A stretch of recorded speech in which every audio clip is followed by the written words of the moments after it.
or a cold, so my apologies for how this sounds, but I read a fair amount of old philosophy books, and I read those because so much of what we do here, this industry, this whole thing, not even just the gym, just in existence, is mentally, emotionally how you approach things. And a big part of people's success here physically is how they come at it, how they approach it.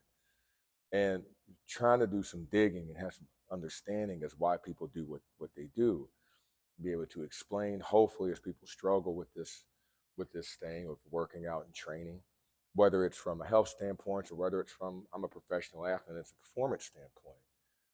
Trying to do some hunting and exploring to explain why the access we have to resources and the freedoms we have that other creatures don't have, where you have the ability to get food, the ability to protect your food, the ability for a lot of people, not all, a lot of people to not have predators trying to hunt you down to take your food or hurt your young, and you have shelter, and you have all these things, you have transportation, you have all these things to help protect a lot of the assets and a lot of the means to make this thing you're walking around in a lot stronger.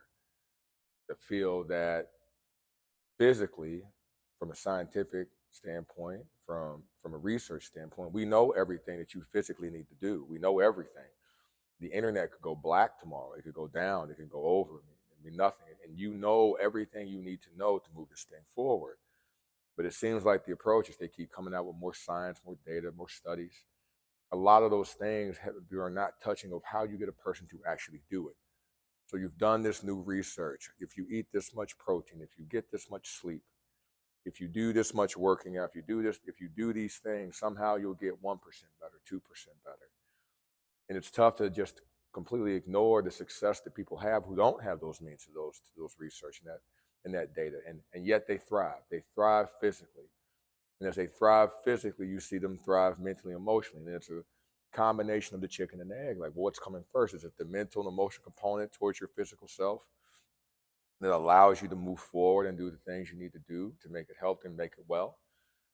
And if you can't if you can't look at it from that standpoint, if you can't physically, emotionally understand why you're doing what you're doing and what you have to do to move this thing forward, to make yourself well, make yourself stronger, make yourself perform well, then what is it? Like, if you can't arrive at that because you're trying to explain and help this two-legged critter that we are understand as thin and as fragile as existence is, as your consciousness understands that the decisions you make now affect what you do tomorrow, and that you can look at why you're doing what you are doing and explain it. If you allow yourself to do it, if you allow yourself to do it, explain why, with all the things that you have available to you, why would you let this thing you're walking around, why would you let it get sick? Why would you let it not be well? Why would you purposely walk into a future that could be filled with pain, expensive pain, as far as like you trying to having to pay for it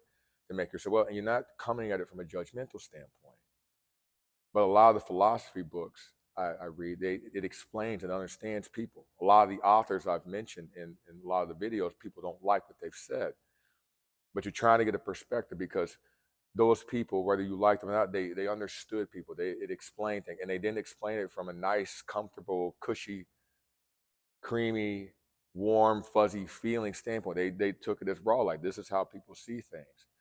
Because if you can understand how people do things and why they do things, and sometimes the explanation is not warm, or sometimes it's dark, as far as because people can be dark in their approach towards things. We all know that.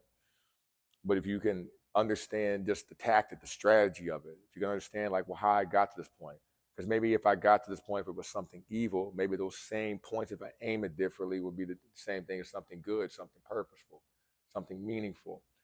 No different if you're trying to change the color of water with food coloring. One drop of green, make it green. One drop of blue, make it blue. I can make it look completely different. The approach is still the same, but the result can be different. So a lot of the thinking and the things that I report, try to explain, try to dig on, don't have it fully understand, but trying to help people understand that how rare it is that this vehicle you sit in, and that the things that you need to do to make it healthy and well, like, are simplistic in nature, and why we choose to make things complicated. as far as it pertains to the gym itself, physically, push-ups, pull-ups, sit-ups, squats, all these things, like you can make this thing immaculate, immaculate. This can be this a fountain of youth that you reverse time as far as like the damage you may have done from behavior with just simplistic movement. But for some reason, that's not enough. Why would you further complicate these things? Is it because it's not popular? It's not exciting? Is it because you feel the people that are trending, the people that are making the content, they feel like a special group and you want to belong to that special group? And you're not understanding that they're trying to keep you enthralled and here and keep you, or you can't get out of thinking about your body all the time. Like they need to keep you here. That's how they make their bread. If you start to critically think and think on your own, it's like, oh, I got it. And you walk away from the page and realize, oh, I can do like these 3 things, these 4 things on a daily basis until I die, and I'll be well. But boredom is getting in the way, not trending, not exciting things are getting in the way of why I won't do it. So like, well, why would you make that sacrifice in this rare thin thing that's in existence as it pertains to professional athletes and the athletes we train here? You can be an absolute monster by doing the same thing over and over again. It doesn't have to get, excuse me, too complicated and get too far out the box.